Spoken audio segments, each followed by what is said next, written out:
अंत्योदय गृह योजना प्रति पंचायत 10 हिताधिकारी को 12 तारिख में मिल पक्का घर।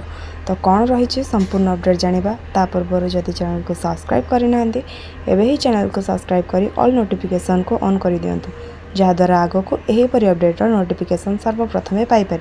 खरा वर्षार मुंड गुंजा आउ रही चिंता। प्रत्येक गरीबों को मुंड उपर जमी पक्का घर रही मोहन सरकार आरंभ कर अंत्योदय गृह योजना।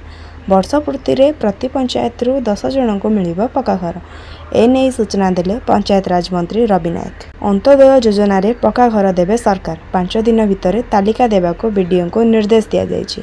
तेबे 12 तारिख दिन वर्ष पूर्ति कार्यक्रम रे पक्का घर दियाजिवो बोली कहिसंती मंत्री। अंत्योदय गृह योजना माध्यम समस्त मुंड को पक्का घर सुनिश्चित करुछि बीजेपी सरकार।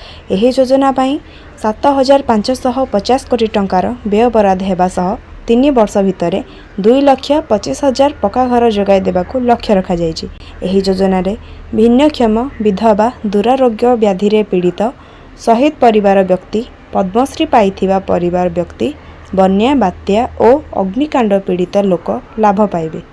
एथिपाई 2025-26 आर्थिक वर्ष रे 2,603 कोटी टंका व्यय बराद रखिचंती मोहन सरकार। सूचना योग्य जे अंत्योदय गृह योजना अधीन रे आसंदा 3 वर्ष रे अति कम रे 2,25,000 नूतन पक्का घर जोगाई देबाकू लक्ष्य रखा जायछि।